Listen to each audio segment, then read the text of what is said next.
সুপ্রিয় আমার প্রাণপ্রিয় শিক্ষার্থীরা, আজকে অনলাইন ক্লাসে সবাইকে স্বাগত জানাচ্ছি। আজকে যে টপিকস নিয়ে আলোচনা করব, এসএসসি লেভেল সাধারণ গণিত চ্যাপ্টার 11.1। আমরা সকলে জানি 11 অধ্যায়ের দুইটা অংশে ভাগ, 11.1 এবং 2। অধ্যায়টার শিরোনাম হচ্ছে অনুপাত ও সমানুপাত। আজকের যে অনুপাত এবং সমানুপাত সংশ্লিষ্ট যে অঙ্ক আছে 11.1 এবং পর্ব 1 যেটা থাকছে সেটা দেখো। যদি h/b = b/c হয় তবে প্রমাণ করো যে ক নম্বর a ভাগ c সমান a স্কয়ার যোগ b square by b square যোগ c স্কয়ার। এই হলো ক নম্বর। আর খ নম্বরে যেটা আছে a square b square c square bracket 1 ভাগ a কিউব যোগ 1 ভাগ b কিউব যোগ 1 ভাগ c কিউব সমান a কিউব যোগ b কিউব যোগ c কিউব। এটা প্রমাণ করতে হবে একটার উপর ডিপেন্ড করে দুইটা অঙ্ক। এখন দেখো, মূলত অঙ্কটা কিন্তু আমার ছিল এটা কিন্তু দেখানো হয়েছে h/b = b/c। বন্ধুরা, এরকম যদি কখনো থাকে তখন আমরা জানি ইস্টু বা যেটাকে বলা হয় আমরা অনুপাত বলে থাকি বা রেশিও বলে থাকি। এটার অর্থ হচ্ছে প্রথম যে মানটা উপরে থাকবে আর পরে যে মানটা নিচে, অর্থাৎ ভাগ করে থাকবে। এখানে যদি লিখি বিটা হচ্ছে উপরে আর সিটা নিচে। এখন আমরা কোনাকুনি গুণ করবো, অতএব বি স্কয়ার সমান কত লেখা যায়, সি গুণ করলে সি। আমরা বি স্কয়ারের মান কিন্তু পেয়ে গেছি, বি স্কয়ার সমান কত, সি। এখন এই ক নম্বরে, অর্থাৎ আমরা বাম পক্ষ যদি এটা ধরি তাহলে বাম পক্ষের কিছু করা যায় না, তাহলে ডাইন পক্ষ আমরা দিয়ে কাজ করতে হবে। লেখো রাইট হ্যান্ড সাইড, লিখবা এ স্কয়ার যোগ বি স্কয়ার আর নিচে লিখবা বি স্কয়ার যোগ সি স্কয়ার। এই অঙ্কগুলি সাধারণত বেশিরভাগ শিক্ষার্থীর প্যাস লাগে, বুঝতে সমস্যা হয়। অতএব তোমরা যেটা করবা, সমান চিহ্ন দিয়ে মাঝখানে দাগটা আগে দেবে। এ স্কয়ার এই যে লিখলাম, যোগ লিখলাম, বি স্কয়ারের মান কত, এটুকুর মান হচ্ছে সি, তাহলে এটুকুর পরিবর্তে লিখবো সি। নিচে তোমরা একইভাবে লিখো বি স্কয়ারের পরিবর্তে সি, আর যোগ চিহ্ন, যোগ কি আছে, সি স্কয়ার। এখন উপরে আমাদের কমন যায় দুইটার ভিতরে, আমরা যদি এ কমন নেই তাহলে এখানে এ প্লাস সি থাকে। এখানে যদি আমরা সি কমন নেই এ প্লাস সি থাকে। একটু খেয়াল করবা, আমরা যেটা কমন নেব এটা দিয়ে যেটাকে বলা হয় ভাগ করা। তাহলে সি যদি কমন নেই তাহলে এখানে একটা এ থাকে, দুইটা থেকে একটা সি বাদ দিলে একটা সি থাকে।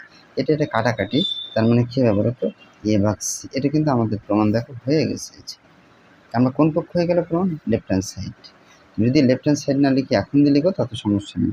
তো আমাদের প্রমাণ করতে বলছে, আমরা ইংরেজিতে লিখি পিআর ও ভিডি। এরপর আমরা যাব পরবর্তী, অর্থাৎ খননের জন্য। আমাদের সেম মান কিন্তু নতুন করে আমি আর লিখবো না, কারণ যেহেতু একটার উপর ডিপেন্ড করে এই মানটা দিয়ে দুইটা করতে হবে, এই জন্য আর লিখবো না। তোমরা যদি শুধুমাত্র এটা দিয়ে এটা করতে হয় তখন কিন্তু তোমাদের নতুন করে এটা লিখতে হবে। আচ্ছা, যাই হোক, ওইটা আমি লিখি। যেটা আমরা মানটা পেয়েছিলাম বি স্কয়ার সমান কত, সি, এটা কিন্তু আমরা বের করে নিয়েছিলাম, এই জন্য আমি জাস্ট এটা বসাই দিলাম।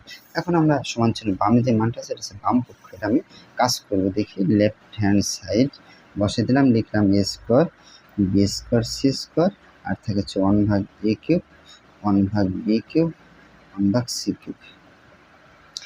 বন্ধুরা, এখানে একটা বিষয় হচ্ছে, মজার বিষয়, সেটা হচ্ছে অঙ্ক আমরা বিভিন্ন আইটেমে বিভিন্ন প্রসেসে করতে পারি। এখান থেকে যেহেতু আমাদের উত্তর বের করতে বলছে, আমরা চাইলে বিভিন্ন প্রসেসে করতে পারবো। তোমাদের যে প্রসেসটা দেখাচ্ছি দেখো, তোমরা যদি বুঝে থাকো অন্য প্রসেসে যাওয়ার কোনো যৌক্তিকতা নেই। দেখো এ স্কয়ার এ বসে গেল, আর বি স্কয়ারের মান কত, বি স্কয়ারের মান হচ্ছে সি, তাহলে এটুকুর পরিবর্তে লিখবো সি, এই ডট গুণ সি স্কয়ার লিখলাম।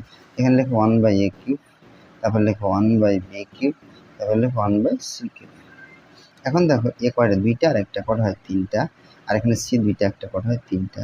আর এই পাশের যে মানটা আছে মানটা লিখো 1 by A cube 1 by B cube আর 1 বাই সি কিউব।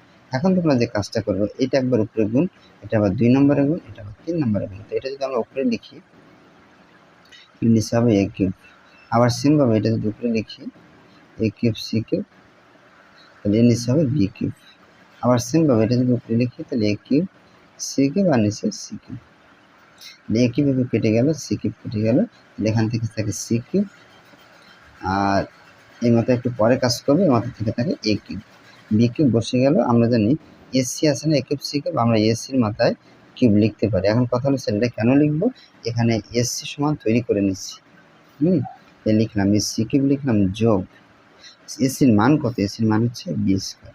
এসির পরিবর্তে বি স্কয়ার লিখবা, আর পাওয়ারের মানটা বসাই দিবা, আর বি কিউব লিখবা যোগ এ কিউব সি কিউব। আমরা চাইলে বন্ধুরা এখানে একবারে লিখতে পারবো। দেখো বি 3 দুগুণ করা 6টা, বি 6টা থেকে যদি আমরা 3টা বাদ দিই তাহলে বি 3টা থাকে সমান সমান এ কিউব। কারোর কি কোনো প্রশ্ন আছে, যদি থাকে তোমাদের ব্যাখ্যা আমি দেখাচ্ছি। বি স্কয়ার পাওয়ার কিউবের অর্থ হলো বি কবার লিখবো, বি স্কয়ার 3 বার লিখবো। এখন দেখো 2 আর 2 4 আর 2 6 গুণিতক পাওয়ারে যোগ হয়, তাহলে b ছটা আর b কটার ছিল নিচে 3টা। এখন বন্ধুরা মূলত কাটাকাটির নিয়ম হচ্ছে এটা, b বেস দুইটা একই না, তাহলে আমরা একবার লিখবো, পাওয়ারের মান 6 লিখবো, নিচেটা যখন উপরে যাবে তখন বিয়োগ আর সূচকের নিয়মে, তাহলে b বাই কত হয় বলো তো, 6 থেকে 3 বিয়োগ করলে 3, এটা সূত্র অনুযায়ী আমরা জানি। b কে হয়েছে আমরা কিন্তু এই জন্য একবারে লিখে ফেলছি, সকল শিক্ষার্থীর কথা ভেবে বা চিন্তা ভাবনা করে। এখন তোমরা প্রমাণটা লিখবা, জাস্ট a কিউব যোগ b কিউব যোগ c কিউব, সাদায় লিখছি আর কি। এখন লিখবা রাইট হ্যান্ড সাইড দিয়ে টুক লিখবা।